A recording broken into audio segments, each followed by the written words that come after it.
ইন্নাল হামদুলিল্লাহ ওয়াসসালাতু ওয়াসসালামু আলা রাসূলিল্লাহ। দেশে বিদেশে অবস্থানরত সুপ্রিয় শ্রোতামণ্ডলী, আজকে আমাদের মাঝে উপস্থিত আছেন আলেকজান্ডার আলিয়া মাদ্রাসার সম্মানিত আরবি প্রভাষক, লক্ষ্মীপুর আল হিকমা মডেল একাডেমির সম্মানিত চেয়ারম্যান হযরত মাওলানা হাসান তারেক সাহেব। আজকে আমাদের প্রোগ্রামের বিষয় হলো মাহে রমজানের তাৎপর্য এবং গুরুত্ব। এই বিষয়ে আমরা আমাদের মোহতারাম থেকে প্রশ্ন আকারে কিছু বিষয় জানবো ইনশাল্লাহ। তো মোহতারাম, আমি আপনার কাছে যে বিষয়টা জানতে চাচ্ছি, আল্লাহ তাআলা 12টি মাস দান করেছেন। ইন্না ইদ্দাতাশ শুহুর ইনদাল্লাহ 12 শাহরা। 12টি মাসের মধ্যে রমজান মাসকে এত বেশি মর্যাদাপূর্ণ কেন করেছেন? অনুগ্রহ করে বলবেন। জি, আলহামদুলিল্লাহ রাব্বিল আলামিন, আসসালাতু ওয়াসসালামু আলা সাইয়্যিদিল মুরসালিন ওয়া আলা আলিহি ওয়া আসহাবিহি আজমাইন। জি, আপনি জানতে চেয়েছেন যে বছরে মাস হলো 12টা, কিন্তু রমজানের মর্যাদাটা এত বেশি কেন? এই বিষয়টাই তো। প্রিয় দেশবাসী, প্রিয় শ্রোতামণ্ডলী, যে যেখান থেকে শুনছেন, আসলে রমজান মাস আরবি 12টা মাসের মধ্যে অন্যতম একটা। এই মাসের অনেক বেশি মর্যাদা, এটা আমরা কোরআন এবং সুন্নাহ থেকে জানতে পারি। এই মাসে আবার সিয়াম সাধনার বিষয়টিও রয়েছে। এই মাসে নেক আমলের পরিমাণ একটা ফরজ 70টা ফরজের সমান, একটা নফল একটা ফরজের সমান সওয়াব এই মাসেই পাওয়া যায়। আবার দানের ক্ষেত্রেও অনেক বেশি সওয়াবের কথা হাদিসে পাওয়া যায়। কিন্তু কেন, এই বিষয়টা আমাদেরকে স্পষ্ট হওয়া দরকার, কারণ এই স্পষ্ট হওয়া এবং না হওয়ার মধ্যে কিন্তু আমাদেরও কামিয়াবি। তার একটাই কারণ যে মূলত, আমি একটা উদাহরণস্বরূপ বললে বুঝবেন, যে মনে করেন একটা বাড়িতে একটা ছেলের এবং একটা মেয়ের বিয়ের আয়োজন। সেখানে অনেক মানুষ আসে, অনেক নানান রং বেরঙের খাবারের আয়োজন, সুন্দর পরিবেশের আয়োজন। এই সব কিছু কিন্তু একটা বিষয়কে কেন্দ্র করে, যে দুলা এবং দুলাইন, বর এবং কনে, এই দুজনকে কেন্দ্র করে কিন্তু এই আয়োজন, এবং এই আয়োজনের এত মর্যাদা। ঠিক তেমনি ভাবে আল্লাহ রাব্বুল আলামিন পৃথিবীর শ্রেষ্ঠ কালাম মহাগ্রন্থ আল কোরআন একটা রাত্রিতে অবতীর্ণ করেছেন, যেটা সূরা কদরের মধ্যে বলছেন, ইন্না আনসালনাহু ফি লাইলাতিল কদর, লাইলাতুল কদর খায়রুম মিন আলফি শাহর। যে আমি কোরআনকে এমন একটা রজনীতে নাজিল করেছি, যে এই রজনীটা 1000 মাসের চেয়ে উত্তম। তো ওই রজনীটার মূলত এত মর্যাদা হচ্ছে মহাগ্রন্থ আল কোরআনের কারণে, অন্য কিছু না। আর ওই রাত্রিটাই হচ্ছে এই রমজান মাসে। যেহেতু এই রমজান মাসে ওই রাত্রিটা, এই কারণে ওই মাসেরও মর্যাদা বেশি। তাহলে কোরআনের কারণে কদরের রাত্রির মর্যাদা, আর ওই কদরের রাত্রিটা রমজান মাসে, যার কারণে ওই মাসের মর্যাদা। যার কারণে মূলত এই রমজানের যত আয়োজন, এই সব কিছু কিন্তু মহাগ্রন্থ আল কোরআনকে কেন্দ্র করে, অন্য কিছু না। তাহলে আমাদেরকে বুঝতে হবে, এখানে যত মর্যাদা, যত সম্মান, যাহা কিছু আছে, সব কিছু কিন্তু মহাগ্রন্থ আল কোরআনকে কেন্দ্র করে। এটা আমাদেরকে বুঝতে হবে। সুতরাং সাথে সাথে এই শিক্ষাটাও নিতে হবে যে, যেই মহাগ্রন্থ আল কোরআনটা একটা রাতকে 1000 রাতের চেয়ে বেশি মর্যাদা দিয়ে থাকে, আবার ওই রাত্রিটা যেই মাসে, ওই মাসেরও মর্যাদা দিয়ে থাকে, সেই কোরআনকে যদি আমরা লালন করতে পারি, এবং সেই কোরআন দিয়ে যদি আমাদের সমাজকে গড়তে পারি, দেশকে গড়তে পারি, ব্যক্তিকে গড়তে পারি, যে পর্যায়ে কোরআন দিয়ে গড়া যাবে, ওই পর্যায়টি হবে সবচেয়ে মর্যাদাবান, সবচেয়ে শ্রেষ্ঠ। জি, আলহামদুলিল্লাহ। তাহলে আমরা বুঝতে পারলাম যে রমজান মাসকে আল্লাহ পাক কেন এত বেশি মর্যাদা সম্পন্ন করেছেন, একমাত্র কোরআনের কারণে, অন্য কিছু না। তাহলে সিয়ামকে কেন ফরজ করা হলো? জি, সিয়ামটাকে আল্লাহ পাক এই মাসেই ফরজ করেছেন। সিয়াম সাধনা, যেটা রোজা, এটা ফরজ করেছেন। এটা সূরা বাকারার মধ্যে আল্লাহ পাক বলেছেন, ইয়া আইয়ুহাল্লাযীনা আমানু কুতিবা আলাইকুমুস সিয়ামু কামা কুতিবা আলাল্লাযীনা মিন ক্বাবলিকুম লাআল্লাকুম তাত্তাকুন। হে ইমানদারগণ, এখানে ইমানদারের কথা বলা হয়েছে, যে হে ইমানদারগণ, তোমাদের উপর রোজা ফরজ করা হয়েছে যেমনি ভাবে ফরজ করা হয়েছে তোমাদের পূর্ববর্তীদের উপরে। তো কেন ফরজ করা হয়েছে? ফরজ করা হয়েছে লাআল্লাকুম তাত্তাকুন, এই সিয়াম সাধনার মাধ্যমে তোমরা আসলে মুত্তাকি হতে পারবে। তাহলে আমাদের উপকারিতা কি এখানে? আচ্ছা, তো রমজান সিয়াম আসলে সাধনার মধ্যে দিয়ে। মুত্তাকি, মূলত মুত্তাকি হওয়ার প্রয়োজন কি? আমাদেরকে আগে এই বিষয়টা জানা দরকার যে যার মধ্যে তাকওয়া আছে। তাকওয়া মানে হচ্ছে যে খাশিয়াতুল্লাহি ফিস সিররি ওয়াল আলানিয়া, গোপনে প্রকাশ্যে সর্বাবস্থায় আল্লাহকে ভয় করে চলা, এটার নাম হচ্ছে তাকওয়া। আর এই তাকওয়া যার মধ্যে আছে সেই ব্যক্তি হলো মুত্তাকি। আর যিনি মুত্তাকি, কোরআনের মধ্যে আছে ওয়াইদ্দাত লিল মুত্তাকিন, তার জন্য জান্নাত তৈরি করা হয়েছে। তার মানে যার মধ্যে তাকওয়া আছে তিনি মুত্তাকি, আর যিনি মুত্তাকি তিনি হচ্ছেন একজন জান্নাতি ব্যক্তি। সুবহানাল্লাহ। আর এই রমজানকে আল্লাহ পাক অন্যান্য বিধানের পাশাপাশি এই সিয়াম সাধনা ইমানদারদের জন্য দিয়ে আল্লাহ পাক ইমানদারদেরকে পরিপূর্ণ মুত্তাকিন বানাতে চান। তার মানে পরিপূর্ণ জান্নাত উপযোগী একজন মানুষে পরিণত করতে চান। সুতরাং যদি এই রমজানে আল্লাহ পাকের হুকুম অনুযায়ী, নবীর তরিকা অনুযায়ী কোনো ব্যক্তি যদি সিয়াম সাধনা করে, তাহলে আল্লাহ পাকের ঘোষণা অনুযায়ী সেই ব্যক্তি মুত্তাকি হয়ে একজন জান্নাতি মানুষে পরিণত হবে। এই জন্যই মূলত এই রমজান, এই রমজানের এই রোজা, সিয়াম বা সাধনা। যাক, আলহামদুলিল্লাহ। তাহলে আমরা জানতে পারলাম যে রমজানের রোজার পালনের দ্বারা আল্লাহ পাক আমাদেরকে মুত্তাকি করবেন জি। এবং এর বিনিময়ে জান্নাত দান করবেন। জান্নাত দান করবেন। তাহলে একটা মহান একটা বিষয়, মহৎ একটা বিষয়। সম্মানিত শ্রোতা মণ্ডলী, আমরা এই পর্যায়ে জানতে চাবো আমাদের মহতারাম মেহমান থেকে যে যদি আমরা রমজানের সিয়াম পালনের দ্বারা যদি জান্নাত অর্জন হয় আমাদের দ্বারা, তাহলে আমরা এটা কোন পদ্ধতিতে সিয়ামটা সাধন করব? জি, আমাদেরকে প্রত্যেকটা বিধান যেহেতু আল্লাহ প্রদত্ত, সেই বিধানটা আল্লাহর পক্ষ থেকে, আর ওই বিধানটা পালন করতে হবে রাসূলুল্লাহ সাল্লাল্লাহু আলাইহি সাল্লামের তরিকা অনুযায়ী। তা আমরা আপনার প্রশ্নের আলোকে যে কিভাবে এই সিয়াম সাধনা করে আমরা পরিপূর্ণ মুত্তাকি হতে পারি, সে আলোকে আমি দুইটা হাদিস বলবো যেখানে রাসূলুল্লাহ সাল্লাল্লাহু আলাইহি সাল্লাম আমাদেরকে তালিম দিয়েছেন। তার মধ্যে এক নম্বর হাদিস, যেটা এই বুখারী এবং মুসলিম শরীফ দুই কিতাবের মধ্যে আছে। হযরত আবু হুরায়রা রাদিয়াল্লাহু তাআলা আনহু নবী করিম সাল্লাল্লাহু আলাইহি সাল্লাম থেকে এই হাদিসটা বর্ণনা করেছেন যে রাসূল বলেছেন, মান সামা রমাদানা ঈমানান ওয়া ইহতিসাবান গুফিরা লাহু মা তাকাদ্দামা মিন যামবি।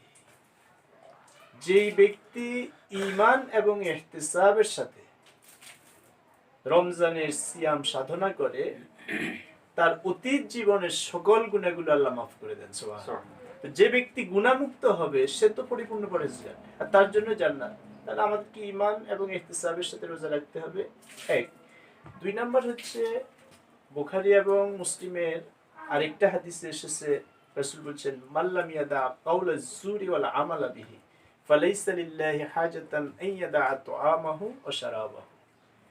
যে রাসূলুল্লাহ সাল্লাল্লাহু আলাইহি ওয়াসাল্লাম বলেছেন, যেই ব্যক্তি রোজা রাখলো অথচ জুরের কথা এবং জুরের কাজ, হ্যাঁ, এই দুইটা জিনিসকে বর্জন করতে পারলো না, সে সুবহে সাদিক থেকে সূর্যাস্ত পর্যন্ত খাবার পানাহার থেকে বিরত থাকার মধ্যে কিন্তু এইরকম রোজার কিন্তু আল্লাহর প্রয়োজন নেই। তাকে জুরের কথা এবং জুরের কাজ আমাদের থেকে পরিহার করতে হবে। তাহলে এই দুইটা হাদিস থেকে আমরা যে জিনিসটা পেলাম, রোজা রাখতে হবে ঈমান অবস্থায় এবং ইহতিসাব অবস্থায়, আর জুরের কথা এবং জুরের কাজ, এই দুইটা জিনিস আমাদেরকে পরিহার করতে হবে। জি জি, আলহামদুলিল্লাহ মুহতারাম, আপনি চমৎকার হাদিস উপস্থাপন করেছেন। এই দৃষ্টিকোণ থেকে দুটো বিষয় আমাদের কাছে একটু জটিল মনে হচ্ছে, যে সিয়াম তো সাধন করতে হবে, পদ্ধতি বললেন, তন্মধ্যে প্রথম হাদিসে দুটো কথা বললেন, এক হচ্ছে ঈমান এবং ঈমানের সাথে ইহতিসাবের সাথে।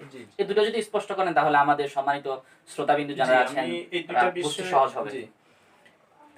ঈমান, আমরা জানি যে ইসলামের খাতায় কিন্তু নাম লিখাতে হয় ঈমানের মাধ্যমে। যার মধ্যে ঈমান আছে তিনি হচ্ছেন মুমিন। আর ওয়াদাল্লাহুল মুমিনিনা ওয়াল মুমিনাতি জান্নাত, আল্লাহ মুমিন নর এবং নারীর জন্য জান্নাতের ওয়াদা করেছেন। সুবহানাল্লাহ। তো ঈমান, এটা স্বাভাবিকভাবে ঈমানের তিনটা অর্থ। এই তিন অর্থে কিন্তু একজন মানুষ ঈমান এনে মুমিন হতে হবে। যদি সে আল্লাহর সাথে চুক্তিভিত্তিক জান্নাত পেতে হয়, তাহলে তাকে তিন অর্থে ঈমান আনতে হবে। ঈমানের প্রথম অর্থ হলো বিশ্বাস স্থাপন করা, আল্লাহকে দেখি নিয়ে বিশ্বাস করি। এরপরে ফেরেশতাদেরকে দেখি নাই বিশ্বাস করি, তাকদীর দেখি নাই বিশ্বাস করি, পরকাল দেখি নাই বিশ্বাস করি, জান্নাত জাহান্নাম দেখি নাই বিশ্বাস করি, মিজান পুলসিরাত দেখি নাই বিশ্বাস করি। হ্যাঁ, এগুলো রাসূল বলেছেন, আমরা বিশ্বাস করি। ঈমানের এই একটা অংশ। আরেকটা বিষয় হচ্ছে ঈমান শব্দের আরেকটা দিক হচ্ছে যে নিরাপদ হওয়া। নিরাপদ হওয়া মানে কি, যে আমি ঈমানের মাধ্যমে আল্লাহর সাথে চুক্তিবদ্ধ হয়েছি যে আমার জীবন এবং অর্থ সম্পদ সবকিছু আল্লাহর জন্য, আর এর বিনিময়ে আল্লাহ রাব্বুল আলামিন আমাকে পরকালে জান্নাত দিবেন। তো এই চুক্তির মাধ্যমে আল্লাহর হুকুম অমান্য করার অপরাধে যে আযাব এবং গজব, ইহকালীন এবং পরকালীন, এই উভয় আযাব এবং গজব থেকে আমি আমাকে নিরাপদ করে নিচ্ছি। 3 নাম্বার, নিরাপত্তা দেওয়া। যে সূরা হাশরের মধ্যে আছে আল মালিকুল কুদ্দুসুস সালামুল মুমিনুল মুহাইমিনুল আসিসুল জব্বারুল মুতাকাব্বির। এখানে আল মুমিন আল্লাহর একটা সিফাতি নাম, যে একমাত্র নিরাপত্তা দানকারী। তো আল্লাহ নিরাপত্তা দানকারী, তিনি আল মুমিন। তো এই হিসাবে ঈমানের আরেকটা অর্থ হলো নিরাপত্তা দেওয়া।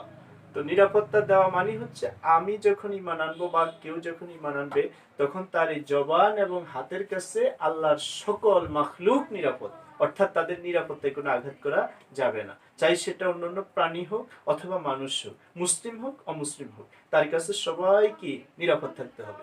এই হলো ঈমানের দুইটা দিক। এরপরে যে জিনিসটা ইহতিসাবের কথা বলেছেন, ইহতিসাব আসলে এটা আরবি শব্দ। এখানে ইহতিসাব শব্দের কতগুলো অর্থ আছে, এই অর্থগুলো একজন রোজাদারকে জানতে হবে এবং মানতে হবে। 1 নম্বর অর্থ গণনা করা, মানে রোজা চাঁদ দেখে গনে গনে রাখতে হবে। যে আজকে অনেক সময় 10 নম্বর রোজা, 10 দিন চলে গেছে, কিন্তু কেউ বলতে পারে না, অনেকেই ভুলে যায়। তাহলে একটু গণনায় রাখা, যে আমি কতটা রোজা রাখলাম, আজকে কত নম্বর রোজা, গুনে গুনে রোজা রাখা। হ্যাঁ, এরপরে নাজায়েজ কাজে বাধা দেওয়া, যে একজন ইমানদারের সামনে নাজায়েজ কাজ চলতেছে, বাধা দেওয়া, এটার নাম, এটা ইহতিসাব। আপনি রোজা রাখছেন অথচ আপনার সামনে নাজায়েজ কাজ চলে, আপনি বাধা দিচ্ছেন। এরপরে যে বিষয়টা, সেটা হলো অল্পে তুষ্ট থাকা।